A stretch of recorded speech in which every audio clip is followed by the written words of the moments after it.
Long before the tyrant lizard stalked the continents, before the thunder of sauropod footfalls echoed across Pangaea, the world belonged to creatures far stranger than any dinosaur. The Triassic period was evolution's proving ground, a brutal, experimental laboratory where nature tested body plans that looked more like fever dreams than functional animals. This was a time when the rules hadn't been written yet, when predators walked on sprawling legs, when armor plating and bizarre jaws were the currency of survival. The Earth had just survived the worst catastrophe in its history. The end Permian extinction, the Great Dying, had wiped out 90% of all species, leaving the planet a scorched, empty canvas. What came next wasn't careful or conservative. Evolution exploded into the vacant spaces with reckless creativity, producing super predators that would make a Tyrannosaurus rex look ordinary by comparison. These weren't the sleek, efficient killers of later eras. These were armored nightmares, ambush specialists, and experimental monsters that rewrote the rules of predation from scratch. The Triassic super predators came in forms that defy modern imagination.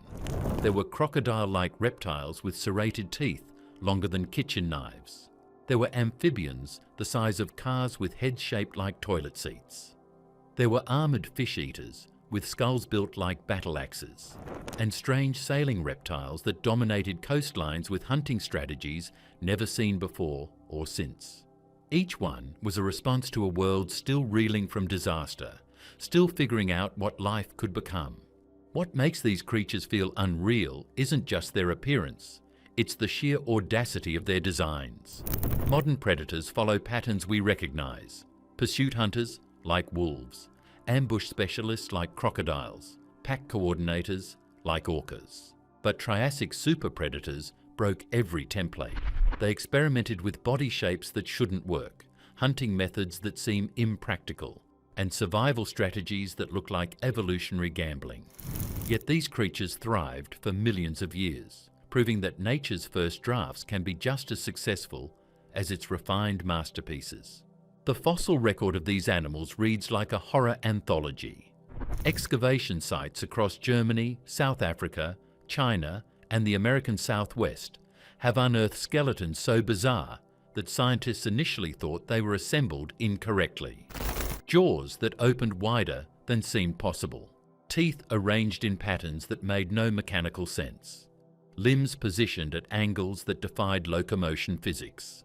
But every discovery, every CT scan, every biomechanical analysis confirmed the same shocking truth. These creatures were real, and they were absolutely terrifying.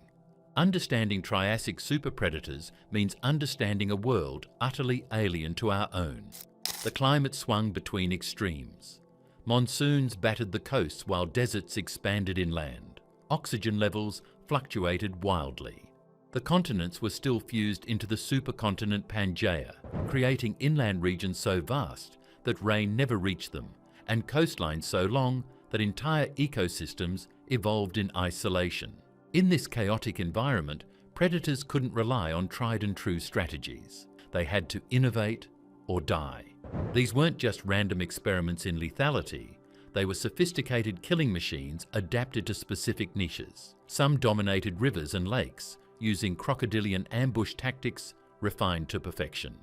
Others ruled the open ocean, deploying swimming styles and sensory systems that wouldn't be seen again for 100 million years. Still others patrolled the boundary between land and sea, exploiting resources that neither fully terrestrial nor fully aquatic predators could access. Each filled a role, each solved a problem, and each pushed the boundaries of what predation could be. The story of Triassic super predators is also the story of evolutionary arms races operating at maximum intensity. Prey animals didn't sit idle. They developed armor, speed, burrowing behaviors, and toxic defenses. This forced predators to escalate constantly, producing increasingly specialized hunting tools. The result was an era of biological one-upmanship, where every innovation triggered a counter-innovation. Every adaptation sparked a counter-adaptation. The Triassic wasn't just about survival, it was about dominance through relentless evolutionary warfare. What happened to these magnificent monsters? Why did creatures so successful, so perfectly adapted disappear entirely? The answer lies in the same force that created them: extinction. The end Triassic extinction event, smaller than the Great Dying but still catastrophic, wiped the slate clean once more. Volcanic eruptions fractured Pangaea, releasing greenhouse gases that cooked the planet. Ocean acidification killed marine ecosystems. Terrestrial food chains collapsed. And when the dust settled, the Triassic superpredators were gone, replaced by a new dynasty, the dinosaurs. But before that final curtain fell, before the age of dinosaurs began, the Triassic superpredators ruled with an authority that would never be matched. They were evolution's first attempt at apex predation after the worst disaster in Earth's history, and they succeeded beyond measure. Their fossils tell stories of violence, adaptation, and survival in a world that was rebuilding itself from ashes. These weren't crude prototypes waiting for dinosaurs to perfect the formula. They were masterworks in their own right, as refined and deadly as anything that came after. This is their story. This is the chronicle of the Triassic horrors, the first super predators, the monsters before the monsters, the rulers of a world we can barely imagine. What follows is a journey into deep time, into ecosystems built on innovation and brutality, into the age when nature was writing the rules of predation for the first time. The creatures you're about to meet look fake, sound impossible, and seem too strange to have ever existed. But every single one of them was real. Every single one of them was terrifying. And every single one of them changed the evolutionary game forever. Erythrosuchus, the sprawling dragon. The skull alone weighs more than most Triassic animals. Erythrosuchus africanus, the red crocodile of South Africa, stretched nearly 5 meters from snout to tail, making it one of the largest land predators of the early Triassic.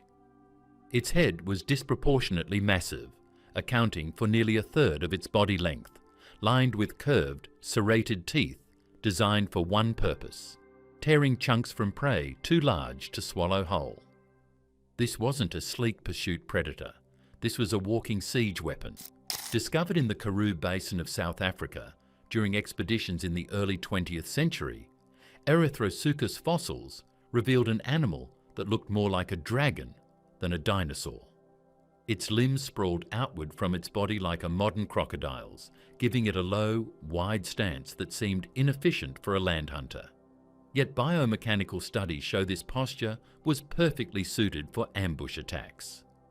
Erythrosuchus likely lurked near watering holes or riverbanks, its body low to the ground, waiting for prey to approach. When the moment came, it would explode forward in a short, devastating charge. The teeth tell the story of its hunting strategy. Unlike the simple conical teeth of early predators, Erythrosuchus possessed recurved, blade-like teeth with fine serrations along the edges, essentially biological steak knives. These weren't designed to pierce and hold like a crocodile's teeth, but to slice through flesh and bone. Bite marks found on contemporary herbivore fossils show deep, clean cuts that match the tooth spacing of Erythrosuchus perfectly. This predator didn't just bite, it carved. Its jaw mechanism was equally impressive. The temporal fenestrae, openings in the skull behind the eyes, were enormous, providing attachment points for massive jaw muscles. Analysis of these muscle scars suggests Erythrosuchus could generate tremendous bite force despite its relatively slender skull construction. The jaw joint sat low and far back, creating a long lever arm that amplified closing power. When those jaws slammed shut, nothing escaped. The body plan reveals an animal caught between worlds. Erythrosuchus belonged to the Archosauromorphs, a group that would eventually give rise to dinosaurs, pterosaurs, and crocodiles. But in the early Triassic, the Archosauromorph body plan was still experimental. The sprawling limb posture meant Erythrosuchus couldn't run like later dinosaurs, but it wasn't as slow as its appearance suggests. Studies of limb bone proportions indicate it could achieve short bursts of surprising speed, enough to close the distance on prey before they could react. Its tail was thick and muscular at the base, tapering to a point. This wasn't just for balance. Crocodilian tail mechanics suggest Erythrosuchus may have used its tail as a weapon, sweeping it sideways to knock prey off balance, or even as a club during territorial disputes. The neural spines along the tail vertebrae show attachment points for powerful muscles, supporting this interpretation. Erythrosuchus lived in a world still recovering from the end Permian extinction. The early Triassic landscape was harsh, hot, dry, with sparse vegetation and low biodiversity. Prey was scarce, competition was fierce, and survival meant being adaptable. Erythrosuchus succeeded by being an opportunistic generalist. Fossil evidence shows it hunted Dicynodonts, tusked herbivores that were among the few survivors of the Great Dying. Bite marks on Dicynodont bones show Erythrosuchus attacked animals both smaller and larger than itself, suggesting it scavenged when opportunities arose and hunted when necessary. The environment shaped its hunting behavior in unexpected ways. Without dense forests or complex terrain, ambush sites were limited to water sources and rocky outcrops. Erythrosuchus trackways preserved in ancient mudstones show it frequently patrolled riverbanks, waiting for thirsty herbivores to make their fatal approach. Its sprawling posture allowed it to remain motionless for extended periods, conserving energy in the brutal Triassic heat.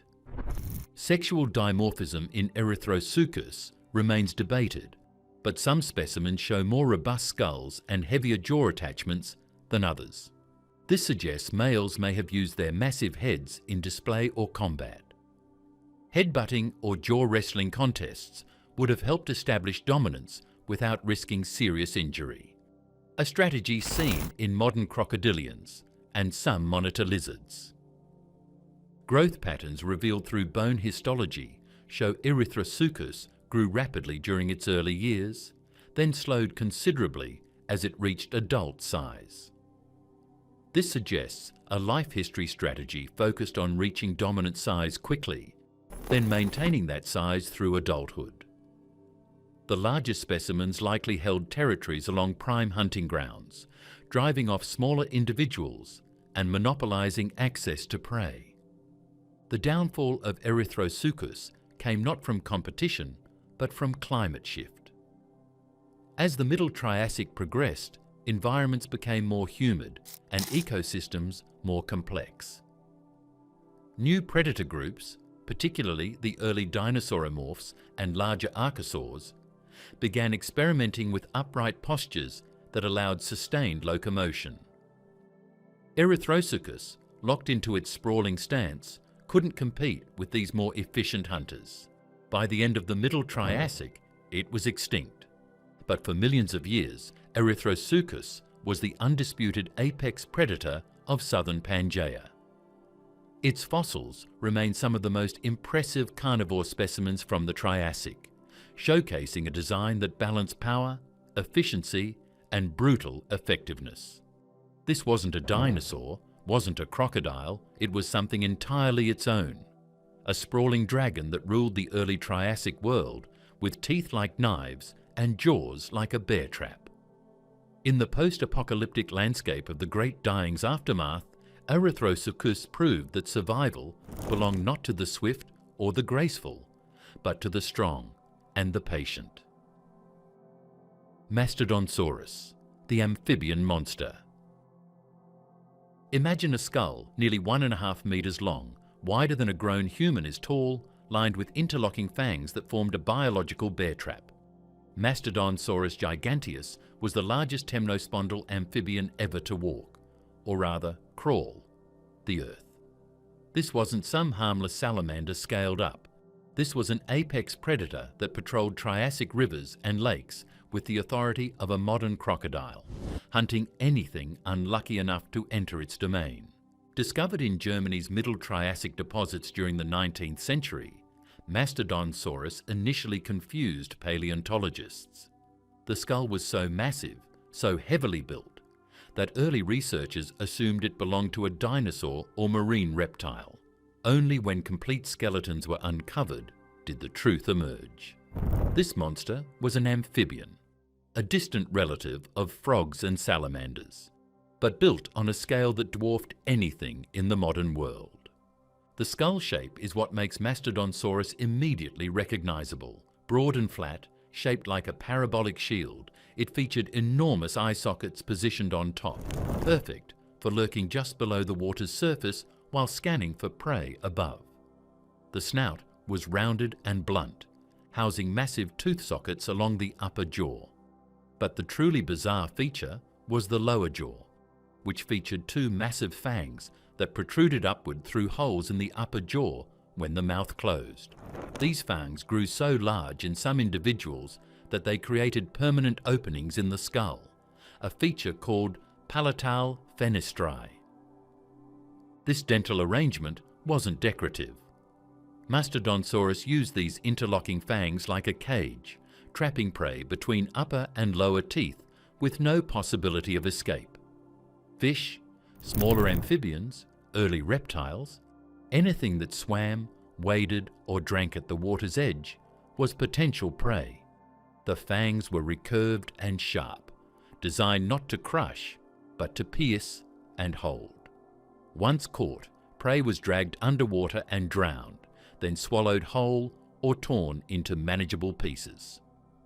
The body tells a different story than the skull. Mastodonsaurus had short, stocky limbs, unsuited for pursuit on land. Its torso was barrel-shaped and heavy, suggesting a lifestyle spent primarily in water. The tail was laterally compressed, flattened side to side, creating an efficient swimming appendage.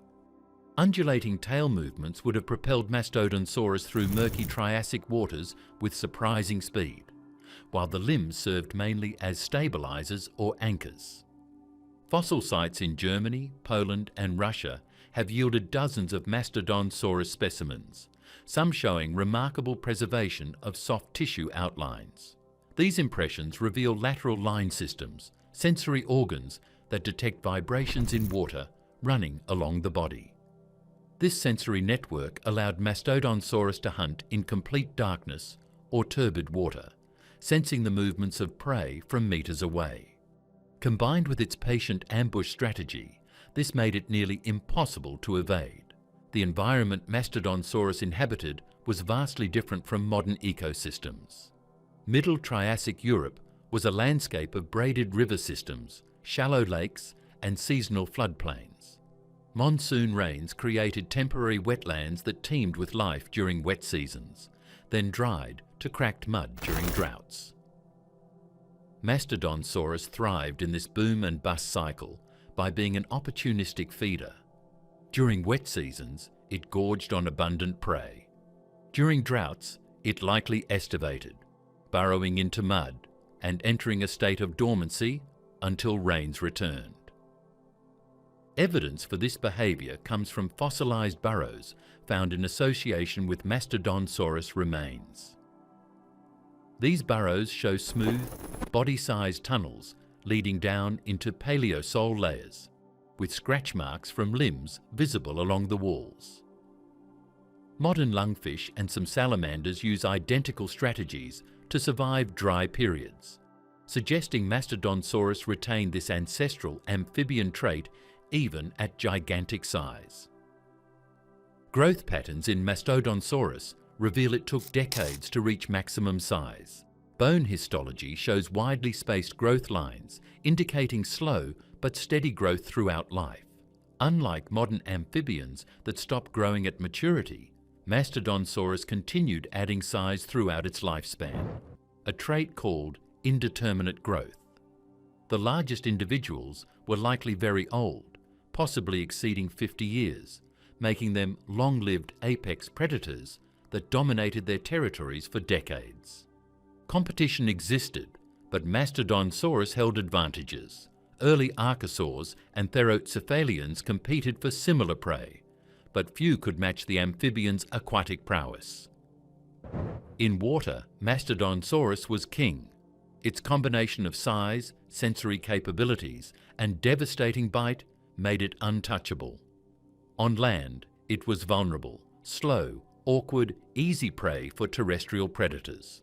This created a spatial division where Mastodonsaurus ruled the water while other predators controlled the land. The skull's bizarre construction served multiple purposes beyond hunting. The massive temporal fenestrae reduced weight without sacrificing strength, creating a structure that was both light enough to lift quickly and strong enough to withstand struggling prey. The broad skull also increased hydrodynamic stability, preventing the head from being pushed aside by water resistance during rapid strikes. Every feature, no matter how strange, served a function.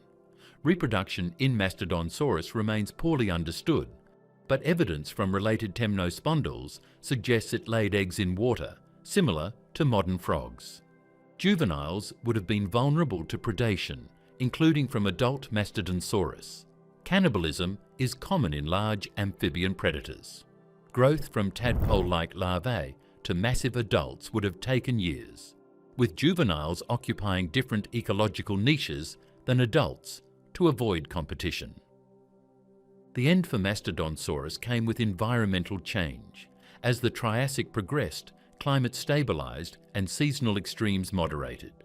The boom and bust wetland systems that favoured opportunistic amphibians gave way to more stable aquatic ecosystems. New predators, particularly phytosaurs and early crocodilomorphs, began competing directly with Mastodonsaurus. These reptiles were better adapted to sustained activity, more efficient at hunting, and more versatile across different habitats. Slowly, inexorably, Mastodonsaurus was outcompeted. By the late Triassic, Mastodonsaurus was extinct, its lineage replaced by reptilian predators that would dominate for the next 100 million years. But for a time, this amphibian giant was the apex predator of Triassic waterways, a monster from an age when amphibians could still compete with reptiles for dominance. Its skull, massive, toothy, unmistakable, remains one of the most iconic fossils of the Triassic, a reminder that evolution's experiments in predation took forms stranger and more varied than any dinosaur could match. Postosuchus, the upright terror. Before Tyrannosaurus, before Allosaurus, before any of the great theropod dinosaurs, there was Postosuchus. Standing nearly 2 meters tall at the hip and stretching 5 to 6 meters in length, this Rauisuchian archosaur was the apex predator of late Triassic North America. But what made Postosuchus truly revolutionary wasn't its size, it was its posture. While most Triassic predators sprawled or semi-sprawled, Postosuchus stood upright on pillar-like hind limbs, anticipating the bipedal stance of dinosaurs by millions of years. The discovery of Postosuchus began in the 1980s in the Chinle Formation of Texas and Arizona, where paleontologists unearthed fragmentary remains that defied easy classification. The limb bones were thick and straight, indicating upright posture. The skull was massive and deep, built for powerful biting.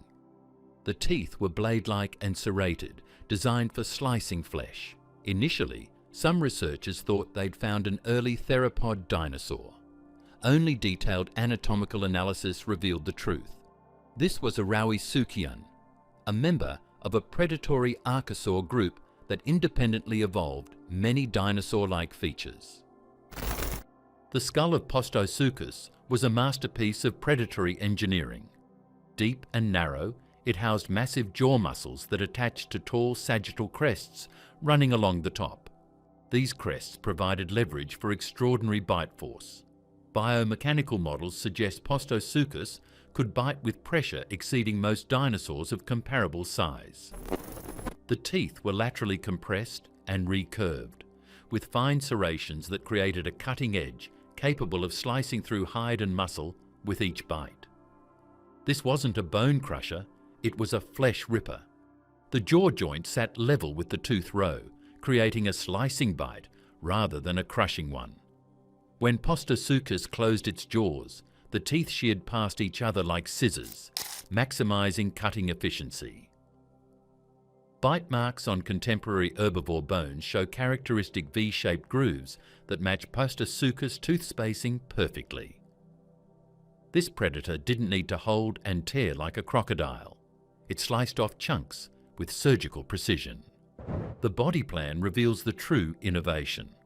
The hind limbs were fully upright, positioned directly beneath the body rather than sprawling outward. This columnar stance supported the animal's weight more efficiently than sprawling postures, allowing Postosuchus to grow larger and move faster than its competitors. The femur was straight and pillar-like, the ankle joint was hinge-like, and the foot was digitigrade, meaning Postosuchus walked on its toes, not flat-footed.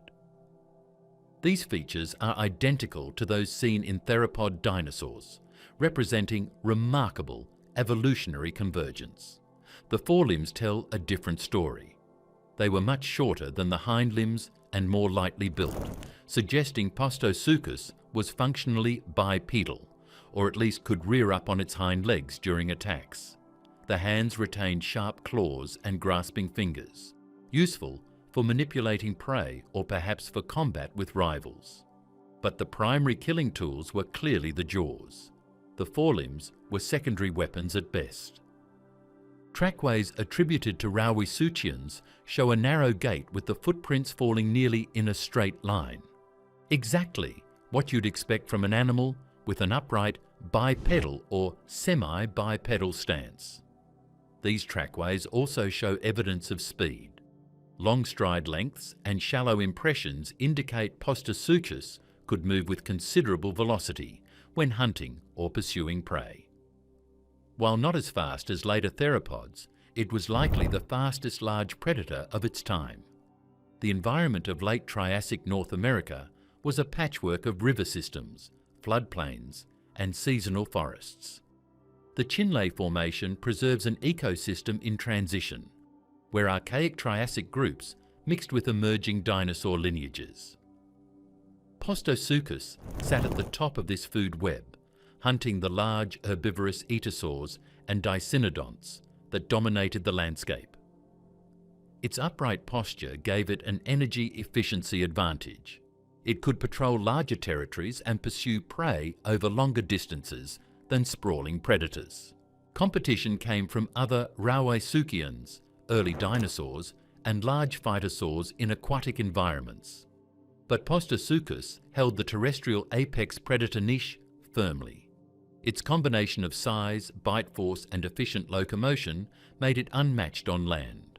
Juvenile and subadult Postosuchus likely hunted different prey than adults, reducing intraspecific competition and allowing populations to exploit resources more efficiently. Bone histology reveals Postosuchus grew rapidly during youth, achieving large size quickly before growth slowed in adulthood.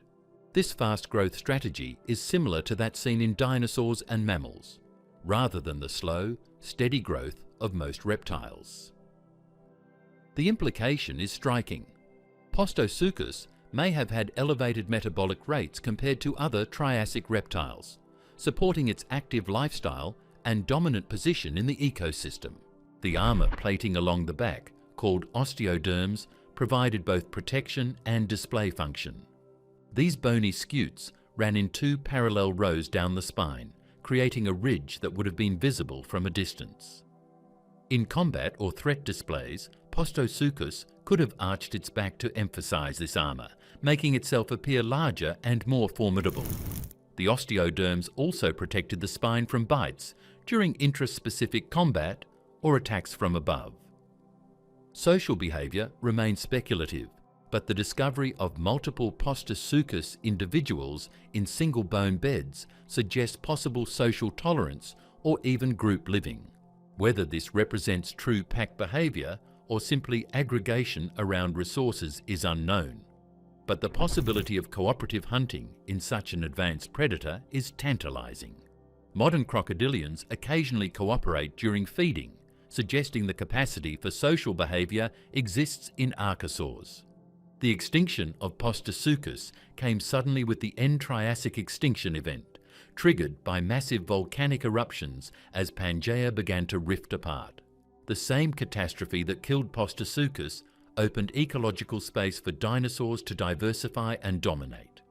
Within a few million years, theropod dinosaurs, using nearly identical body plans to Postosuchus, would become the new apex predators. The Rauisuchians had pioneered the upright bipedal predator design, but it was the dinosaurs who perfected it and rode it to global dominance. Postosuchus represents one of evolution's most striking examples of convergence, proof that certain body plans work so well that nature invents them repeatedly. Its upright stance, powerful jaws, and predatory lifestyle made it the Triassic equivalent of a tyrannosaur, ruling late Triassic ecosystems with an efficiency that wouldn't be matched until dinosaurs inherited the Earth. In the fossil record, Postosuchus stands as a monument to the Rauisuchians, the forgotten super predators who dominated the world before dinosaurs wrote them out of history. Saurosuchus, the armoured killer. In the late Triassic badlands of Argentina, a predator prowled that made even Postosuchus look modest. Saurosuchus galilei stretched up to 7 metres in length and weighed close to a ton, making it one of the largest land predators of its time. Unlike its upright cousin Postosuchus, Saurosuchus retained a more traditional sprawling posture, but what it lacked in locomotory innovation, it made up for in sheer devastating power and heavily armoured construction. The first Saurosuchus fossils emerged from the Ticinosuchus Formation in the 1950s, discovered by Argentine paleontologists exploring one of the world's richest Triassic fossil sites. The skull immediately commanded attention. Over 60 centimetres long, deep and robust, armed with teeth that looked designed for demolition work rather than hunting. This wasn't a precision predator. This was a bone crusher built to take down the largest prey and defend its kills from any challenger. The skull architecture reveals a predator optimized for maximum bite force. The temporal fenestrae were enormous, housing jaw muscles of incredible size. The lower jaw was deep and heavily built, providing attachment for additional muscle mass. The teeth were thick, conical, and deeply rooted, designed to withstand tremendous stress. Unlike the blade-like teeth of Postosuchus, Saurosuchus teeth were robust enough to crack bone, suggesting a feeding strategy that involved crushing and dismembering prey rather than just slicing flesh. Analysis of the jaw mechanics shows Saurosuchus could generate bite forces rivaling those of modern crocodilians of similar size. The jaw joint was positioned low and far back, creating leverage that amplified muscle power. The snout was relatively short and deep, maximizing bite force at the expense of precision. When Saurosuchus clamped down on prey, bones shattered. Fossils of contemporary herbivores show crushed vertebrae and fractured limbs consistent with the bite pattern of Saurosuchus, leaving little doubt about its power. The body was massively constructed with thick limb bones and a robust torso protected by extensive osteoderms. These bony plates covered the back, neck and tail in overlapping rows, creating natural armour that defended against attacks from rivals or ambitious prey fighting back. The osteoderms also served a thermoregulatory function. The large surface area helped Saurosuchus absorb or dissipate heat depending on environmental conditions. The limbs retained the sprawling posture typical of Rauisuchians, but Saurosuchus pushed this design to its limits. The limb bones were incredibly thick, some of the most robust of any Triassic predator, supporting its massive weight. The feet were broad and flat, distributing weight across a large surface area to prevent sinking in soft substrate. Trackways potentially attributable to Saurosuchus show wide-gauge footprints with clear claw marks, indicating deliberate, powerful locomotion rather than speed. The Ticinosuchus Formation preserves a snapshot of late Triassic Argentina's ecosystem, and Saurosuchus sat firmly at its apex. The formation contains early dinosaurs like Erythrosuchus and Eoraptor, large herbivorous dicynodonts, and rhynchosaurs, all potential prey for Saurosuchus. Bite marks on dicynodont fossils suggest Saurosuchus specifically targeted these barrel-shaped herbivores, using its crushing bite to break through their tough hides and thick bones. Hunting strategy likely involved ambush rather than pursuit. Saurosuchus was built for power, not speed. Its sprawling limbs and heavy body made sustained running impossible, but short explosive lunges were well within its capabilities. The predator probably lurked near water sources, trails, or feeding grounds, waiting for prey to approach within striking range. Once the attack began, there was no escape.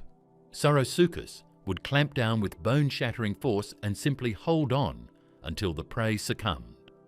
The environment of late Triassic Argentina was semi-arid, with seasonal river systems cutting through volcanic ash plains. Resources were patchy, concentrated around water sources during dry seasons. This created natural ambush sites where predators could intercept prey predictably. Saurosuchus likely defended prime hunting territories aggressively, using its size and armor to dominate other predators. Even early dinosaurs like Erythrosuchus would have avoided confrontation with an adult Saurosuchus. Sexual dimorphism hasn't been definitively identified in Saurosuchus, but variations in osteoderm development and skull robustness among specimens suggest possible differences between males and females. If male Saurosuchus were more heavily armoured or larger skulled, this would support theories of combat for territories or mates. Headbutting or jaw wrestling between rivals would explain the incredibly robust skull construction. It wasn't just for hunting, but for surviving combat with other Saurosuchus. Growth patterns reveal Saurosuchus reached large size relatively quickly, with growth rates intermediate between modern reptiles and dinosaurs. This suggests an active metabolism capable of supporting rapid growth, but not as hypercharged as later dinosaurs. The larger specimens likely held territories for years, accumulating scars and healed injuries that testified to their violent lives. The end for Saurosuchus came with the same end-Triassic extinction that eliminated most large archosaurs. Volcanic activity associated with the breakup of Pangaea triggered climate change and ecosystem collapse. Large-bodied predators like Saurosuchus, with their high food requirements and specialized niches, were particularly vulnerable. Within a geologically brief period, Saurosuchus vanished from the fossil record, its ecological role taken over by early theropod dinosaurs. But while it lived, Saurosuchus was the ultimate expression of the Rauisuchian body plan, a sprawling, armoured super-predator that ruled through raw power rather than innovation. Its fossils remain among the most impressive from the Triassic, showcasing teeth designed for destruction, jaws built for crushing, and armour meant for warfare. This wasn't a prototype waiting for dinosaurs to improve the design. This was a perfected killing machine optimised for the harsh, competitive world of late Triassic Gondwana. In that world of ash plains and seasonal rivers, where only the strongest survived and the weak fed the strong, Saurosuchus was unquestionably king. Prestosuchus, the Brazilian terror. Deep in the Santa Maria Formation of southern Brazil, paleontologists uncovered remains of a predator that rivaled Saurosuchus in size, but took the Rauisuchian design in a distinctly different direction. Prestosuchus heinekensis reached lengths exceeding 5 meters and may have weighed nearly 800 kilograms, making it one of the largest predators of the Middle Triassic. What set Prestosuchus apart was its build, lighter, longer-limbed, and potentially more active than its heavily armoured cousins. The first Prestosuchus fossils came to light in the 1930s through the work of Brazilian and German paleontologists exploring Rio Grande do Sul's rich Triassic deposits. Early reconstructions portrayed it as a sprawling crocodile mimic, but modern analysis reveals a more sophisticated animal. The limb proportions suggest Prestosuchus was capable of a semi-upright stance, not fully erect like Postosuchus, but elevated enough to move with greater efficiency than typical sprawlers. The skull was elongated and relatively gracile compared to Saurosuchus, measuring around 60 centimetres in the larger specimens. The snout was narrow and tapered, housing rows of laterally compressed, recurved teeth with serrated edges. These teeth were optimised for slicing rather than crushing. Prestosuchus was a flesh ripper, not a bone breaker. The jaw muscles were still substantial, but the skull construction prioritised speed and precision over raw, crushing power. The temporal region shows well-developed muscle attachment sites, but the overall skull architecture is lighter than in other large Rauisuchians. This suggests Prestosuchus employed rapid slashing bites rather than prolonged holding. The jaw joint's position allowed for a wide gape, meaning Prestosuchus could deliver devastating bites to large prey, but relied on bleeding out and shock rather than mechanical crushing. Bite marks on contemporary herbivore fossils show deep slashes and punctures rather than the crush bone associated with Saurosuchus. The postcranial skeleton reveals the true innovation. The hind limbs were long relative to body size, with slender but strong bones indicating an animal built for sustained movement. The forelimbs were shorter but still robust, equipped with curved claws useful for gripping or pulling down prey. The tail was long and muscular, serving both as a balance organ during rapid movement and possibly as a defensive weapon. Overall proportions suggest Prestosuchus was among the most athletic of the large Rauisuchians. Trackways from the Santa Maria Formation show narrow gauge prints consistent with a semi-upright posture. Stride length indicates Prestosuchus could move at considerable speed, not the explosive sprints of later theropods, but sustained ground-covering locomotion that would exhaust slower prey. This suggests Prestosuchus may have been capable of pursuit predation, chasing down prey over moderate distances rather than relying solely on ambush.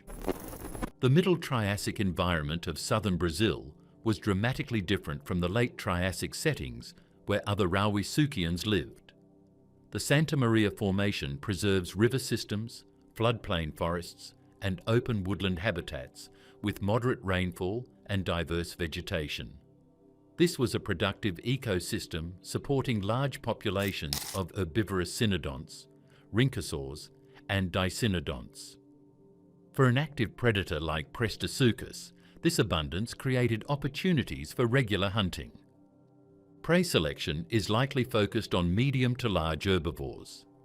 The cynodont Exeretodon and the rhynchosaur Hyperodapaedon were common in Prestosuchus territory, both representing substantial meals. Evidence suggests Prestosuchus may have targeted juveniles of larger species or adults of medium-sized animals. Its slashing bite strategy would have caused massive blood loss, allowing Prestosuchus to wound prey and follow until shock or blood loss brought them down. Competition existed from other predators, including smaller Rauisuchians and emerging dinosauromorphs. But Prestosuchus occupied the apex predator niche through combination of size and activity level. Its semi-upright posture gave it energy efficiency advantages over sprawlers, while its lighter build allowed more sustained hunting than heavily armoured forms. This balance made Prestosuchus the most versatile large predator in its ecosystem. Bone histology studies reveal well-vascularized bone tissue, indicating rapid growth and active metabolism. Growth lines show Prestosuchus matured quickly, reaching hunting size within several years. This fast growth pattern is consistent with an active lifestyle requiring substantial food intake. Unlike modern crocodilians that grow slowly and can survive on infrequent meals, Prestosuchus needed regular kills to fuel its metabolism. The osteoderms of Prestosuchus were less extensive than in Saurosuchus, concentrated mainly along the spine rather than covering the entire back. This reduced weight while maintaining some protection for vital areas. The trade-off was clear. Prestosuchus sacrificed armour for mobility, betting its survival on speed and hunting efficiency rather than defensive strength. In an ecosystem with fewer large predators, this gamble paid off. Social behaviour remains unknown, but the discovery of multiple individuals in close proximity hints at possible tolerance or even loose social structure. Whether Prestosuchus hunted cooperatively is speculative, but the possibility exists. Modern monitor lizards occasionally feed in groups, and the intelligence required for semi-cooperative hunting isn't beyond archosaur capabilities. If multiple Prestosuchus work together to bring down larger prey, it would explain how they could tackle animals significantly larger than themselves. The extinction of Prestosuchus came before the end Triassic event, during a period of environmental transition in the Middle Triassic. Climate shifts and faunal turnover brought new competitors and changed prey availability. By the late Triassic, Prestosuchus was gone, replaced by different Rauisuchian lineages and early dinosaurs. But during its reign, this Brazilian terror demonstrated that Rauisuchians could be more than armoured tanks. They could be athletic, active predators that hunted with speed and precision. Prestosuchus represents the pinnacle of semi-upright Rauisuchian design, a predator that anticipated theropod hunting strategies while still retaining its archaic posture. Its fossils showcase evolution experimenting with the boundary between sprawling and upright, power and precision, armour and agility. In the lush Middle Triassic forests of Gondwana, Prestosuchus proved that innovation could come in increments, that evolution didn't need to leap from sprawling to bipedal in a single bound. It could explore the middle ground and find success there. Fasolasuchus, the titan that shouldn't exist. In the latest Triassic deposits of Argentina, paleontologists discovered fragments of a predator so large it defied belief. Fasolasuchus tenax, named after the legendary Argentine paleontologist Faustino Fasola, may have reached 8 to 9 meters in length and weighed over a ton, potentially making it the largest land predator of the entire Triassic period. The catch? The fossils are incomplete, the size estimates debated, and the very existence of such a massive sprawling predator challenges everything we understand about biomechanics and metabolic limits. The initial discovery in the Los Colorados Formation during the 1970s consisted of fragmentary postcranial elements, vertebrae, limb bones, and armour plates of staggering proportions. No complete skull has been found, forcing paleontologists to reconstruct Fasolasuchus through comparison with related Rauisuchians and scaling calculations. The controversy centres on exactly how large this animal grew. Conservative estimates place it around 6 metres, while more ambitious reconstructions push toward 9 metres or beyond. What isn't disputed is that Fasolasuchus pushed the Rauisuchian body plan to its absolute limits. The vertebrae are enormous, indicating a massively built torso. The limb bones are among the thickest of any Triassic predator, necessary to support what must have been tremendous weight. The osteoderms are plate-sized, creating armour coverage more extensive than any related species. Everything about Fasolasuchus screams excess, as if evolution was testing exactly how large a sprawling predator could become before the design collapsed under its own weight. The biomechanics of such size present serious challenges. Sprawling posture becomes increasingly inefficient as size increases. The limbs must extend farther from the body, creating greater leverage stress on joints and bones. For Fasolasuchus to function, it would have needed incredibly robust skeletal reinforcement and powerful musculature. Some researchers suggest it may have adopted a semi-upright stance when moving, elevating its body to reduce limb stress. Others propose it spent much of its time in water, using buoyancy to support its weight, like a modern hippopotamus. The aquatic hypothesis gained support from the depositional environment. The Los Colorados Formation preserves river channels, floodplains, and lake margins, habitats where a massive semi-aquatic predator could thrive. Fasolasuchus may have hunted like a gigantic crocodile, lurking in rivers and lakes, ambushing prey that came to drink. Its size would have allowed it to take down the largest terrestrial herbivores while remaining relatively mobile in water. Tooth marks attributed to Rauisuchians on contemporary sauropodomorph bones suggest Fasolasuchus targeted even the early dinosaurs. Sauropodomorphs like Rauisuchus inhabited the same ecosystems and reached considerable size themselves, large enough that only a predator of Fasolasuchus's magnitude could reliably bring them down. The prospect of Triassic superpredators hunting proto-dinosaurs showcases the competitive intensity of latest Triassic ecosystems. The problem with Fasolasuchus is sample size. With only fragmentary remains, exact proportions remain uncertain. Different paleontologists have produced wildly different reconstructions based on which Rauisuchian relatives they use for comparison. Scale it like Saurosuchus, and Fasolasuchus is merely very large.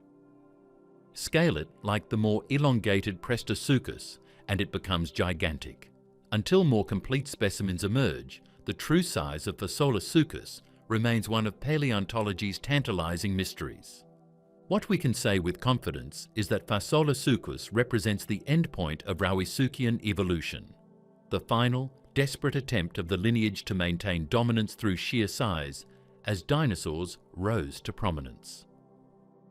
The latest Triassic was a time of transition, when archaic Triassic faunas mixed with emerging dinosaur-dominated ecosystems. Fasolasuchus was a holdout, a relic of the old guard refusing to yield the apex predator role. The extinction of Fasolasuchus came with the end Triassic event, the same catastrophe that eliminated most large archosaurs. Massive volcanic eruptions associated with the Central Atlantic magmatic province released greenhouse gases that cooked the planet. Ecosystems collapsed, food chains disintegrated, and large-bodied specialists like Fasolasuchus had nowhere to go. Within a geologically brief period, the Rauisuchians were gone and dinosaurs inherited the Earth. But the fossil remains of Fasolasuchus stand as monuments to evolutionary ambition, proof that Rauisuchians fought to the very end to maintain their dominance. Whether Fasolasuchus actually reached the gigantic sizes some estimates suggest, or was merely very large, doesn't diminish its significance. This was a predator designed to hunt dinosaurs, to dominate ecosystems even as the world changed around it, to be the last and largest of its kind. In the twilight of the Triassic, as the age of dinosaurs dawned, Fasolasuchus proved that the old superpredators wouldn't go quietly into extinction. They'd go out as titans. Lotosaurus, the toothless enigma. Not every Triassic superpredator fits the mold of massive jaws and blade-like teeth. Lotosaurus adentus, discovered in Middle Triassic deposits of China, presents one of paleontology's strangest contradictions. This animal belonged to the Postosuchus, the same group that produced fierce predators like Postosuchus and Lotosaurus. But Lotosaurus itself was completely toothless, featuring a beak-like jaw and a bizarre sail along its back. For decades, it confused scientists who couldn't decide if it was a predator, herbivore, or something entirely different. The first Lotosaurus fossils emerged from the Ermaying Formation of Shanxi province during Chinese paleontological expeditions in the 1980s. The initial specimens were fragmentary, but they immediately raised questions. The jaws were edentulous, literally toothless, covered instead with what appeared to be a keratinous beak. The vertebrae showed tall neural spines forming a distinct sail along the back. The limbs were robust, but the skull was relatively small. Nothing about it fits expectations for a pepasauroid predator. The skull construction reveals an animal adapted for a highly specialized diet. The premaxilla and dentary bones were heavily built, but smooth, designed to support a tough beak rather than teeth. The jaw joint was positioned to allow powerful biting, despite the lack of teeth. The beak edges would have functioned like shears. Modern analogues include tortoises, parrots, and some dinosaurs, all of which use beaks effectively for various diets. But what was Lotosaurus eating? Early theories suggested herbivory. The beak could have cropped tough vegetation, while strong jaw muscles processed fibrous plants. The sail might have aided in thermoregulation, helping Lotosaurus maintain active body temperatures necessary for digesting plant matter. This interpretation made Lotosaurus unique among paupasauroids, the only herbivorous member of an otherwise carnivorous group. More recent analysis complicates this picture. The jaw mechanics and beak structure more closely resemble those of specialized carnivores that fed on hard-shelled prey. Some researchers now suggest Lotosaurus may have been a durophage, an animal specialized for crushing mollusks, crustaceans, or armored invertebrates. The powerful beak could crack shells, while the lack of teeth prevented damage from the hard materials. This interpretation explains why Lotosaurus retained robust limbs and active lifestyle indicators despite abandoning traditional carnivorous dentition. The sail adds another layer of mystery. Tall neural spines extended upward from the vertebrae, creating a ridge along the back that may have supported a skin membrane or thickened tissue. The function of such structures is debated across paleontology. Thermoregulation, display, fat storage, or species recognition all remain possibilities. In Lotosaurus, the sail was particularly well developed in the shoulder region, suggesting it played an important role in the animal's biology. Thermoregulation seems plausible given Lotosaurus's active lifestyle. The sail would have increased surface area for heat exchange, allowing rapid warming in the morning and efficient cooling during activity. This would support sustained foraging behavior necessary for finding specialized food sources. Alternatively, the sail may have been sexually dimorphic, used in mating displays or combat between rivals. Unfortunately, the fossil sample is too small to determine if different size classes show different sail development. The environment of Middle Triassic China was characterized by river systems, lakes, and seasonal wetlands. The Ermeying Formation preserves a diverse ecosystem, including lungfish, aquatic reptiles, early dinosauromorphs, and various archosaurs. Lotosaurus inhabited shoreline and shallow water environments, where hard-shelled prey would have been abundant. This ecological setting supports the durophagous interpretation. Lotosaurus may have waded through shallows, using its powerful beak to crack open freshwater mollusks and crustaceans. Competition for this niche would have been minimal. Most Triassic predators focused on vertebrate prey, leaving armored invertebrates largely unexploited. By specializing in this overlooked food source, Lotosaurus carved out a niche where competition was low and resources potentially abundant. This specialization came with risks. If prey populations crashed or environmental conditions changed, Lotosaurus would have limited fallback options. The relationship between Lotosaurus and other paupasauroids raises fascinating evolutionary questions. How does a lineage of apex predators produce a toothless specialist? The answer likely involves adaptive radiation. When a group enters new environments or encounters new resources, natural selection can drive dramatic morphological changes rapidly. Lotosaurus may represent an early experiment in ecological diversification within Poposauroidea, testing whether specialized feeding could succeed alongside traditional predation. The ultimate fate of Lotosaurus remains unclear. Its fossils are restricted to a relatively narrow time window in the Middle Triassic. suggesting either a short existence or limited geographic range. Whether it went extinct due to environmental change, competition, or simply bad luck is unknown. What's certain is that this strange, toothless, sail-backed archosaur represents one of evolution's more unexpected experiments, proof that even within groups known for ferocious predators, nature could produce gentle specialists that broke every rule. Lotosaurus challenges our assumptions about Triassic superpredators. Not everything was built for maximum lethality. Some lineages explored alternative strategies, testing whether specialization could succeed where generalist predation was already crowded. In Lotosaurus, we see evolution trying something completely different, creating an animal that looks like it shouldn't exist, but demonstrates that the Triassic was a time of biological experimentation where anything was possible and nothing was too strange to try. Batrachotomus, the German hunter. In the limestone quarries of southern Germany, paleontologists uncovered one of the most complete Rauisuchian skeletons ever discovered. Batrachotomus kupferzelensis lived during the Middle Triassic, around 235 million years ago, in what is now the Kupferzell clay pit. Unlike many Triassic superpredators known from fragments, Batrachotomus is represented by multiple, well-preserved individuals that reveal intimate details of its anatomy, hunting strategy, and lifestyle.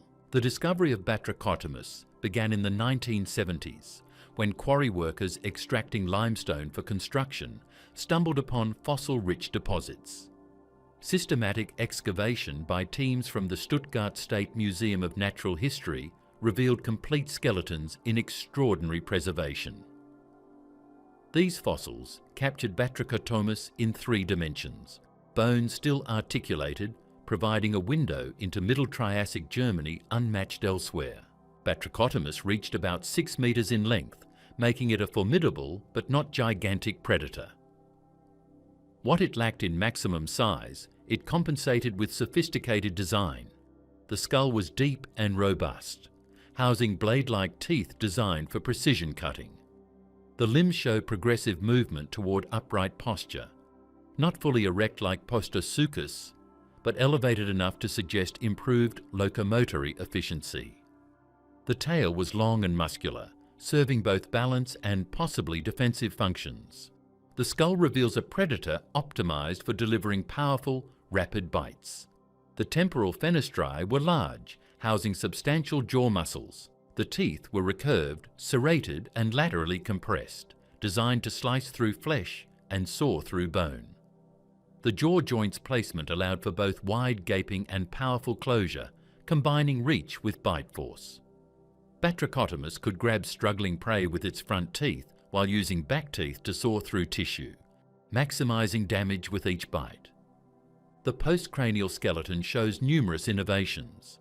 The hind limbs were longer than the forelimbs, with the femur positioned more vertically than in typical sprawlers. The ankle was partially mesotarsal, an advanced joint type that allowed more efficient foot movement.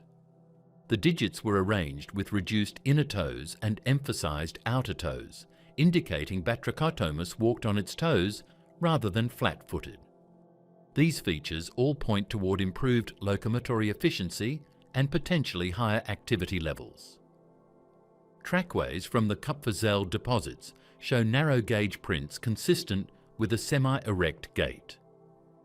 Stride length and foot positioning indicate Batrachotomus could move with considerable agility, capable of both careful stalking and sudden bursts of speed. While not built for marathon chases, it could certainly pursue prey over short to moderate distances, giving it versatility in hunting strategies. The environment of Middle Triassic Germany was a coastal plain with river systems, lagoons, and forests of early conifers and ferns. The Kupferzell deposits represent a lagoon system where Batrachotomus would have hunted along shorelines and in shallow waters. Prey included large amphibians like Mastodonsaurus, early reptiles, and possibly even smaller Rauisuchians. The ecosystem was competitive, with multiple predators vying for resources, making efficiency and versatility key to survival. One extraordinary specimen of Batrachotomus preserves evidence of injury and healing. Several ribs show healed fractures, suggesting the individual survived trauma, possibly from combat with rivals, attacks by prey, or accident. The healing process reveals robust bone regeneration capacity, indicating Batrachotomus could recover from significant injuries. This resilience would have been crucial in a violent Triassic world where hunts regularly went wrong and territorial disputes turned bloody.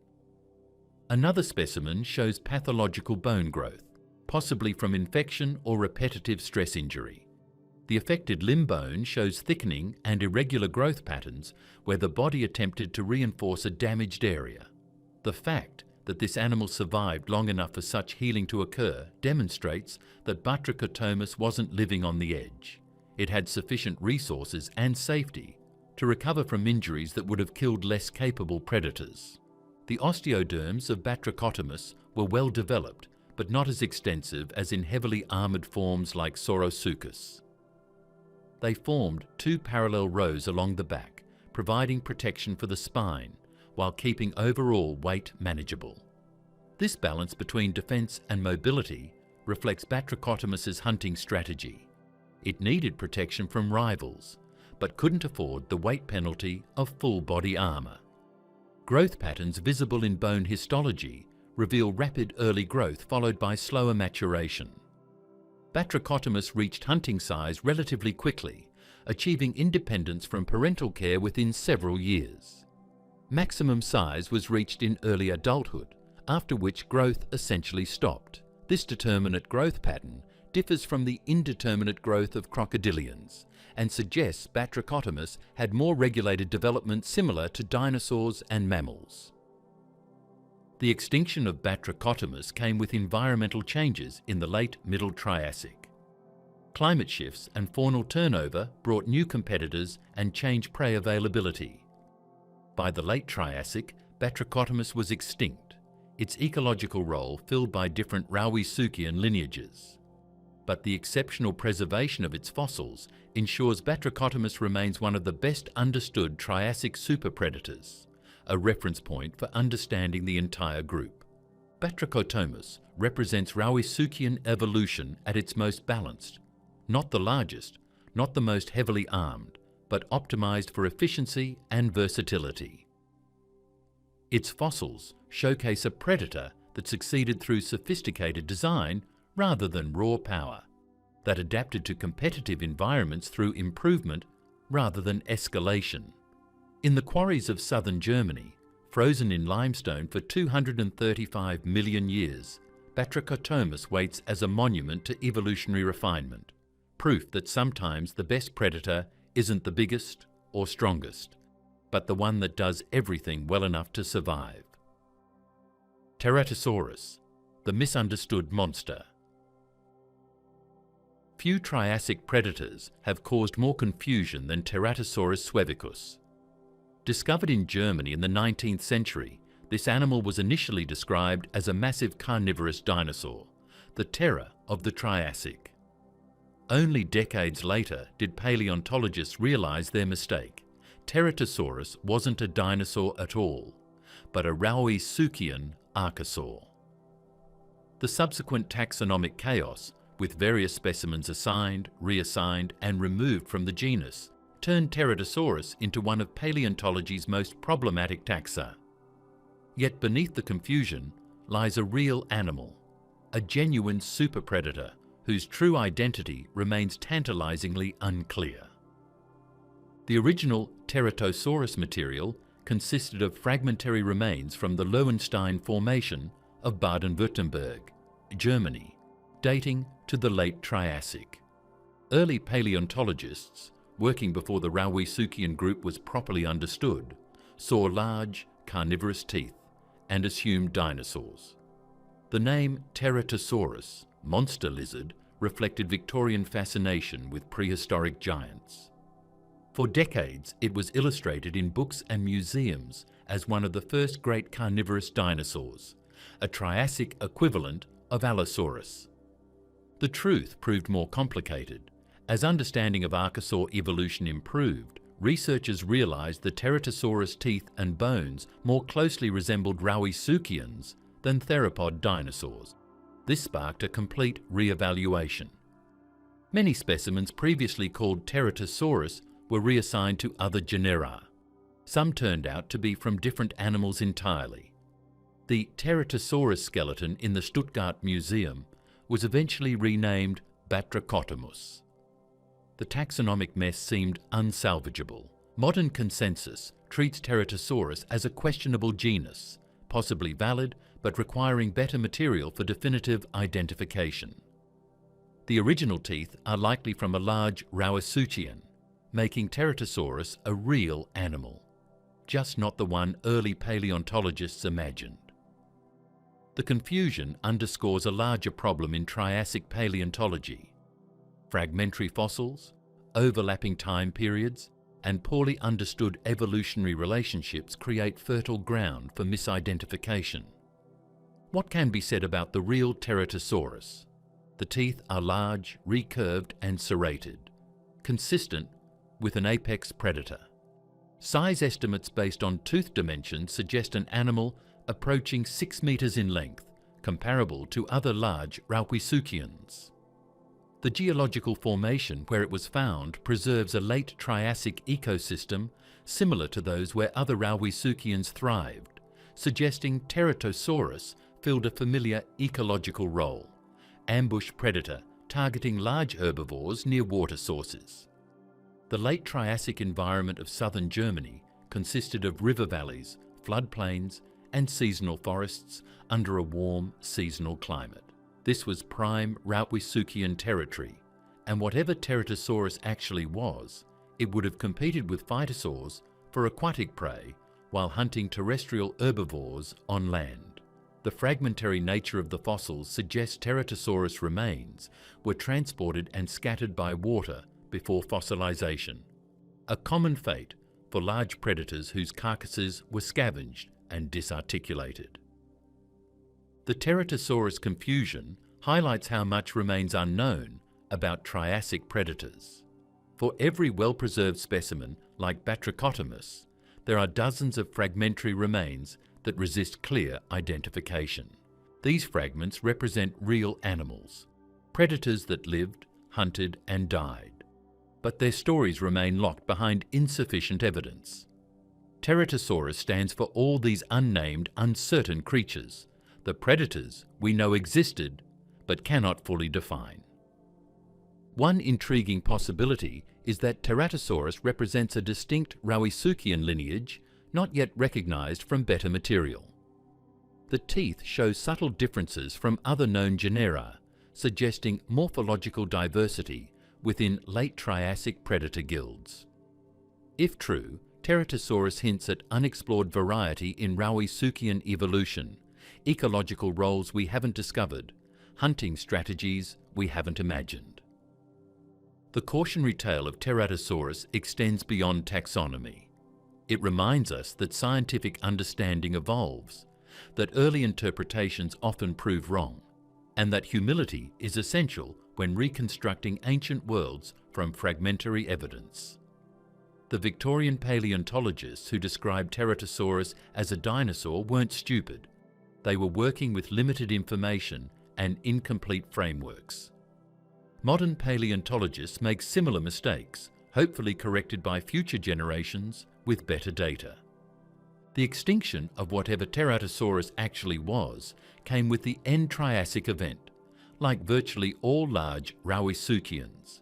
Its fragmentary remains, scattered through German museum collections, represent one of hundreds of species that vanished when Pangaea fractured and ecosystems collapsed. That we cannot pin down its exact identity, cannot reconstruct its full skeleton, cannot definitively say what it looked like. This doesn't diminish its reality. Terratosaurus lived, hunted, and died. It was real. In paleontology's grand narrative, Terratosaurus occupies an awkward position, too fragmentary to celebrate, too significant to ignore. It represents the limits of our knowledge, the specimens that don't fit neatly into established categories, the animals that resist easy answers. Perhaps future discoveries will clarify Terratosaurus, providing the complete skeletons that establish its identity beyond doubt. Or perhaps it will remain forever uncertain, a monster lizard that exists more in questions than answers. Either way, Terratosaurus reminds us that the Triassic superpredators weren't all neatly discovered and catalogued. Some remain shadows in the fossil record, known to exist but impossible to see clearly. Ticinosuchus, the alpine predator. High in the Swiss Alps, in limestone deposits that once formed the bottom of the Tethys Ocean, paleontologists discovered one of the earliest and most primitive Rauisuchians.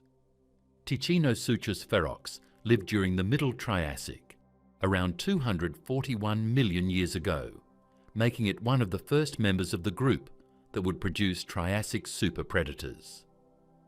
Though smaller than later giants, Ticinosuchus showcased the fundamental design features that made Rauisuchians successful: powerful jaws, robust build, and increasingly efficient locomotion. The discovery of Ticinosuchus came from the Monte San Giorgio deposits on the Swiss-Italian border, a UNESCO World Heritage Site famous for exceptional Middle Triassic marine fossils. The specimens preserve Ticinosuchus in extraordinary detail, with complete skeletons showing articulated bones, skull elements, and even stomach contents in some individuals. This level of preservation makes Ticinosuchus one of the best understood early Rauisuchians. Ticinosuchus reached about 3 meters in length, modest by later standards, but formidable for the Middle Triassic. The skull was relatively large compared to body size, deep and robust, armed with recurved, serrated teeth. The jaw construction shows well-developed temporal fenestrae for housing powerful muscles, while the snout was relatively short, maximizing bite force. This was a predator built for powerful, bone-crushing bites rather than precision cutting. The teeth reveal feeding strategy. They were thick-rooted and robust, designed to withstand stress from struggling prey. The serrations weren't as fine as in later, more specialized forms, suggesting Ticinosuchus employed a grab-and-crush technique rather than precise slicing.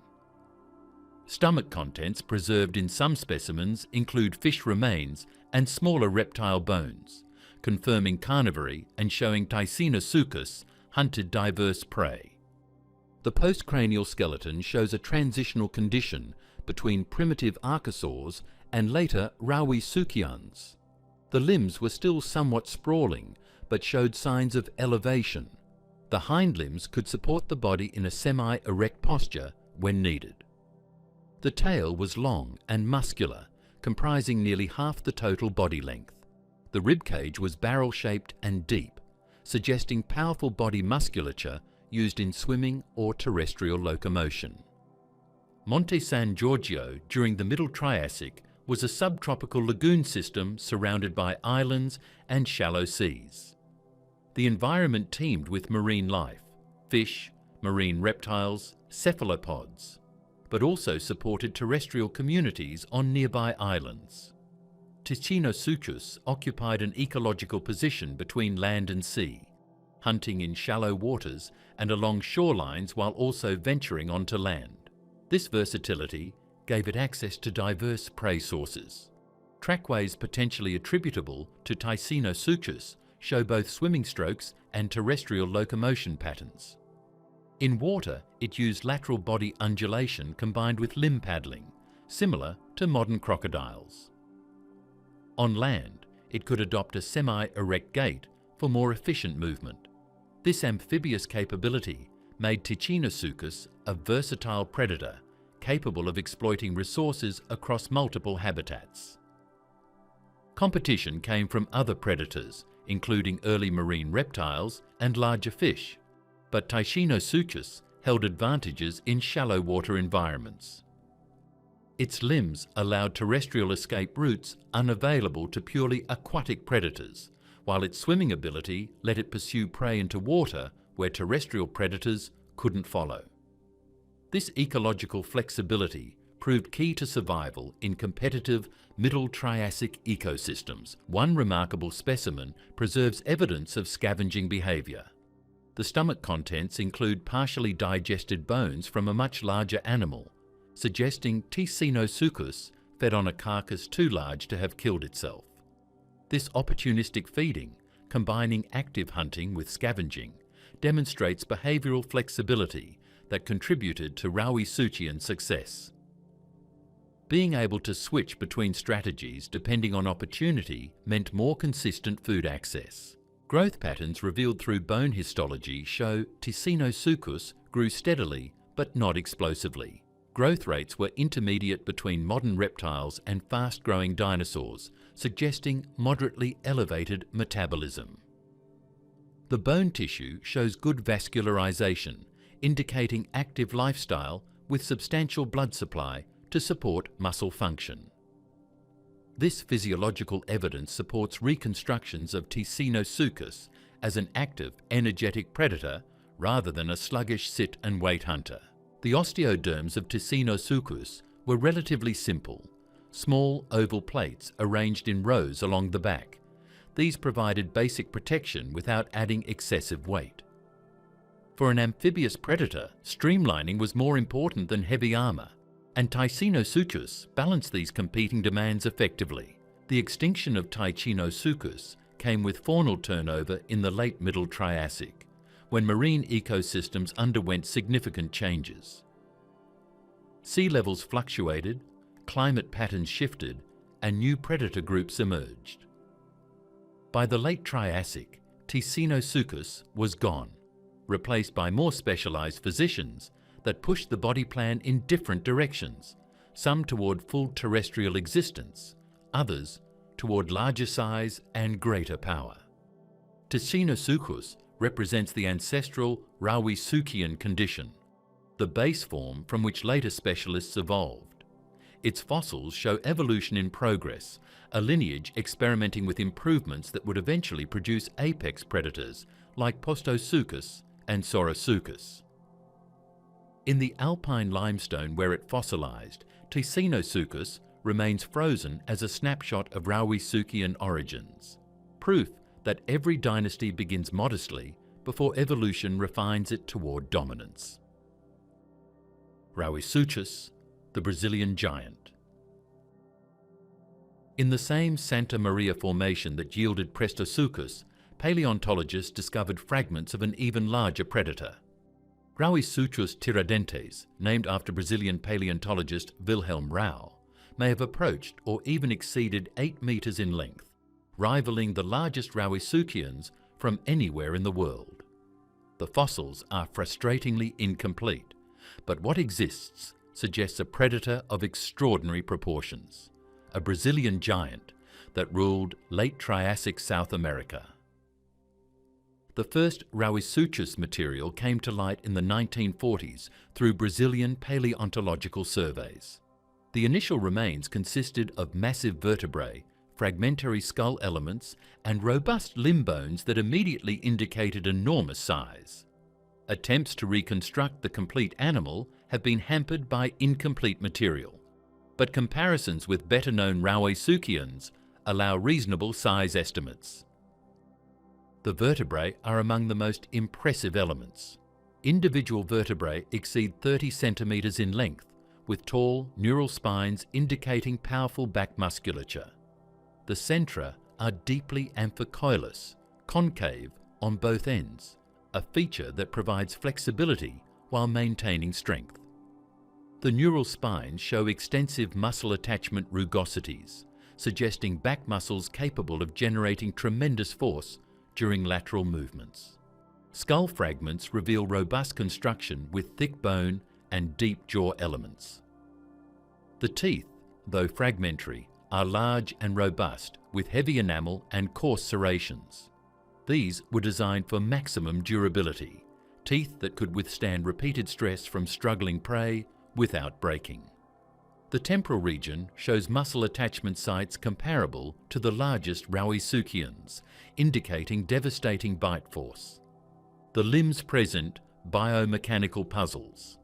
The femur is massively constructed, among the most robust of any Triassic predator.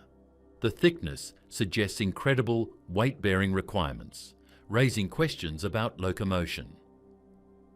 Could an animal this large maintain even a semi-erect posture, or was Rauisuchus forced into a fully sprawling stance by sheer mass? The debate continues, with some researchers suggesting semi-aquatic habits help support the weight.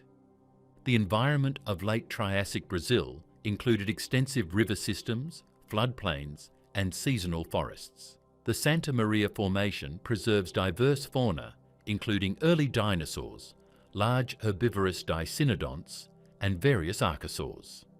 Rauisuchus sat atop this food web, potentially the largest predator in its ecosystem. Its size would have allowed it to target prey unavailable to smaller predators, including juvenile sauropodomorphs and large dicynodonts. Hunting strategy likely involved ambush. An animal of Rauisuchus' size couldn't pursue prey over long distances. The energy costs would be prohibitive.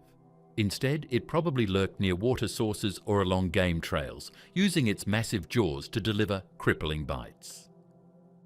Once prey was wounded, Rauisuchus could follow at leisure, waiting for blood loss and shock to finish the job. The fragmentary nature of Rauisuchus fossils raises important questions about preservation bias. Large predators are always rare in ecosystems. They require vast territories and abundant prey to survive. Their fossils are correspondingly rare, often fragmentary because scavengers and natural processes scatter large carcasses. That we have any Rauisuchus material at all suggests it was relatively successful, maintaining populations sufficient to occasionally enter the fossil record. Competition from other predators was minimal. Rauisuchus' size alone ensured dominance. Even other Rauisuchians would have avoided confrontation with an adult Rauisuchus. This apex position came with vulnerabilities, dependence on large prey populations, slow reproduction rates, and susceptibility to environmental changes that disrupted food chains. The extinction of Rauisuchus came with the end Triassic event. Massive volcanic eruptions triggered climate change that collapsed ecosystems across Pangaea. Large-bodied specialists with high food requirements were particularly vulnerable. Rauisuchus, despite its impressive adaptations and dominant position, couldn't survive the cascading ecological catastrophe. Within a geologically brief period, it vanished. The legacy of Rauisuchus lives in fragmentary fossils scattered through Brazilian museums, tantalizing glimpses of a giant we may never fully understand. Future discoveries might provide the complete skeleton that establishes its size and anatomy definitively. Or perhaps Rauisuchus will remain forever incomplete, a giant known more through inference than evidence. Either way, it represents the ultimate expression of the Rauisuchian design in South America, proof that before dinosaurs monopolized the apex predator role, Rauisuchians produced giants that ruled with authority earned through size, power, and perfectly refined predatory instincts. Decoriasuchus, the armored horror. The late Triassic deposits of New Mexico preserve one of North America's strangest Rauisuchians. Decoriasuchus quartacolonia, named after the nearby Ghost Ranch quarry where it was discovered, showcases Rauisuchian evolution experimenting with unprecedented levels of armor while maintaining predatory lifestyle. This wasn't just a predator with defensive plating. This was a walking fortress armed with teeth-like daggers and protected by bone armor that covered nearly its entire body. The discovery of Decoriasuchus came from the Chinle Formation's Ghost Ranch deposits, famous for producing massive accumulations of the small dinosaur Coelophysis. Among these dinosaur skeletons, paleontologists found fragmentary remains of a heavily armored Rauisuchian that stood apart from any previously known form. The osteoderms were particularly striking. Thick, heavily sculptured plates, that interlock to create continuous armor coverage. The skull, though incompletely known, shows typical Rauisuchian construction with deep temporal fenestrae and robust jaw elements.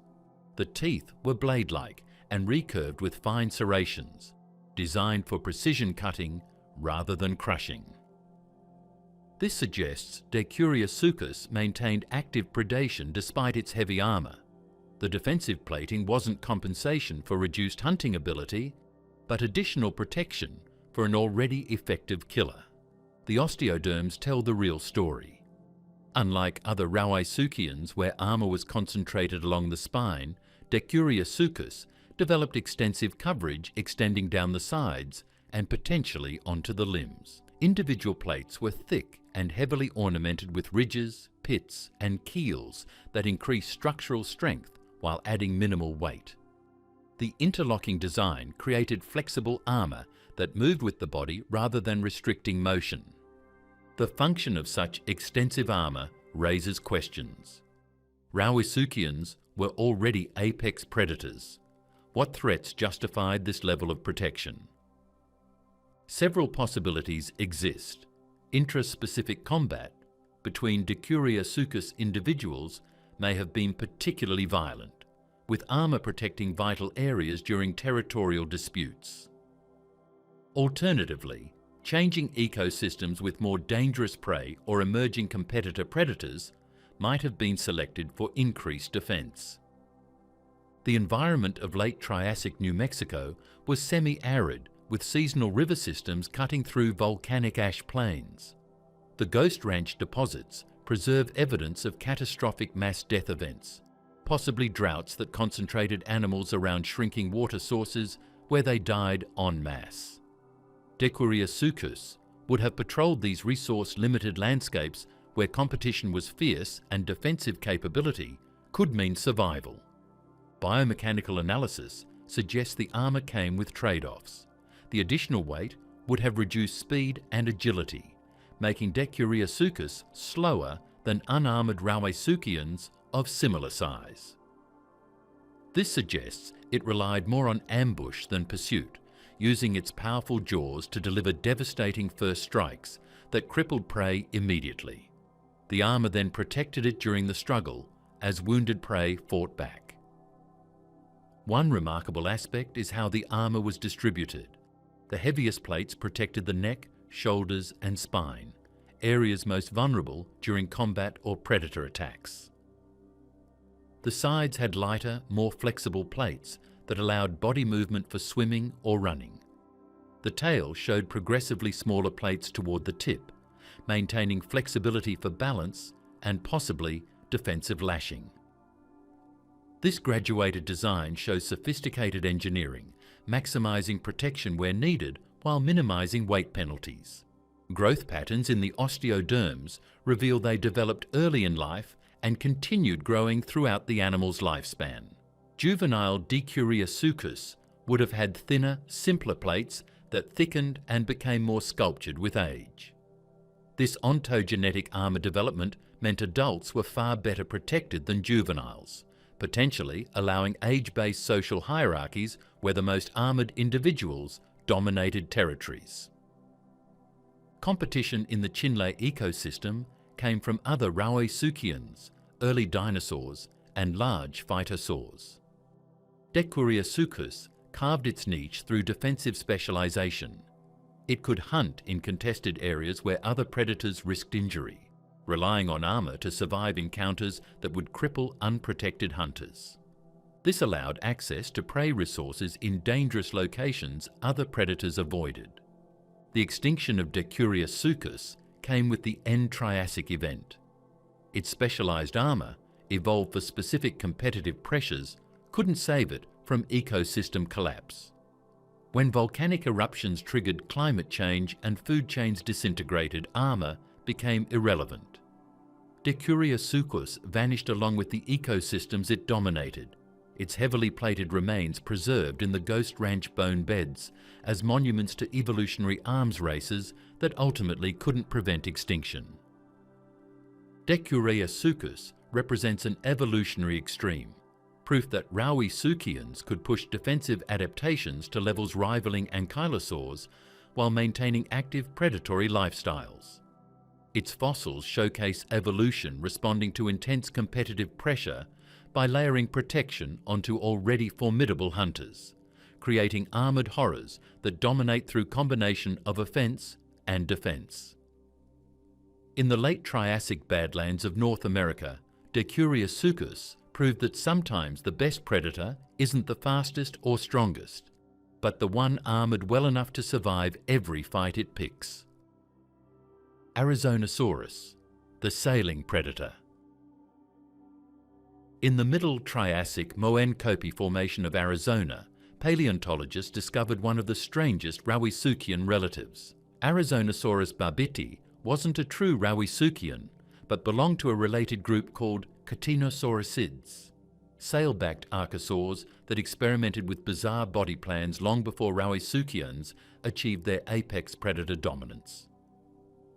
What made Arizonasaurus unforgettable was the massive sail rising from its back, supported by neural spines that extended upward like the mast of a ship. The first Arizonasaurus material came to light in the 1940s, but only fragmentary remains were available until more complete specimens emerged in the early 2000s. These new fossils revealed an animal approximately 3 to 4 meters long, with a skull built for predation and a sail that dominated its profile.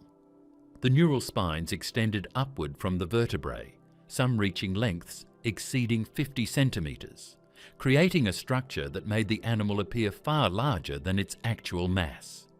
The skull shows typical archosaurian predatory features: deep temporal fenestrae, robust jaw construction, and recurved teeth with serrations. Arizonasaurus was clearly carnivorous, hunting smaller reptiles, early archosauromorphs, and possibly fish in the river systems where it lived.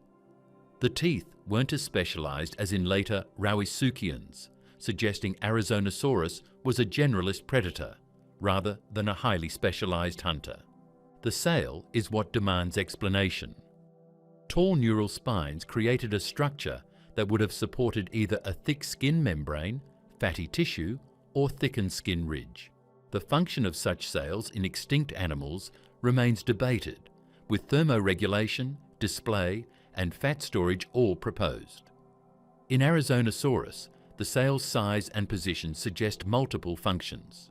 Thermoregulation seems plausible. The Middle Triassic climate was warm, but featured significant daily temperature fluctuation. A large sail could absorb solar radiation in the morning, rapidly warming the animal for activity. During midday heat, positioning the sail edge-on to the sun would minimize heat absorption while increasing surface area for cooling. This thermoregulatory capacity would provide competitive advantages, allowing Arizonasaurus to be active when other predators were too cold or overheated. Display function seems equally likely. The sail would have made Arizonasaurus appear larger and more intimidating to rivals and potential prey.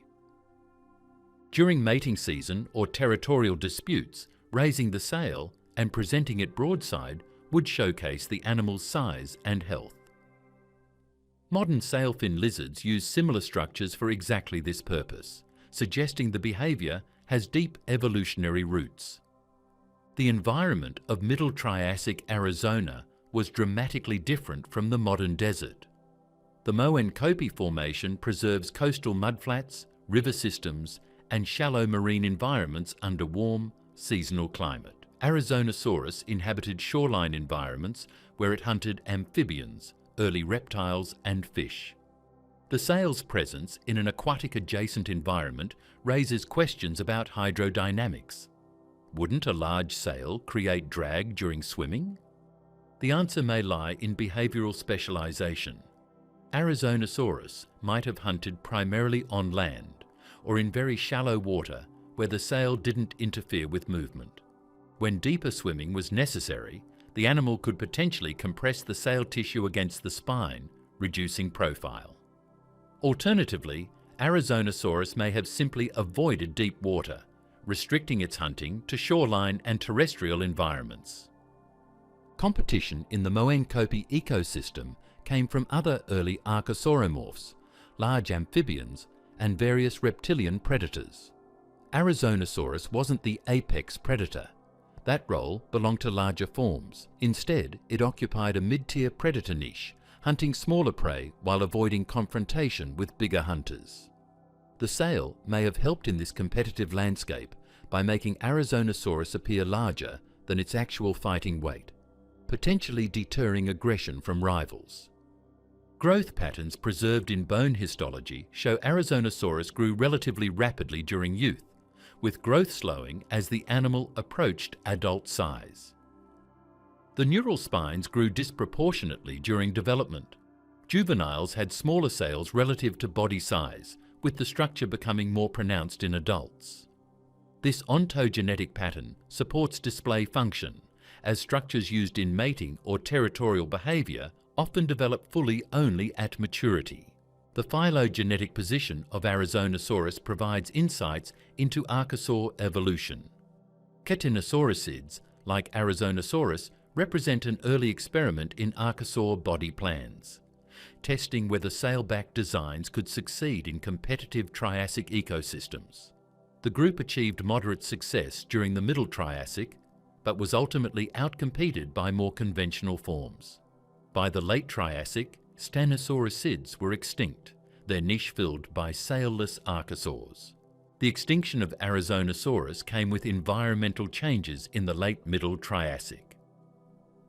Climate shifts altered the coastal ecosystems where it thrived, while new competitor species with more efficient body plans arrived. The sail that provided advantages in stable environments became a liability during rapid change.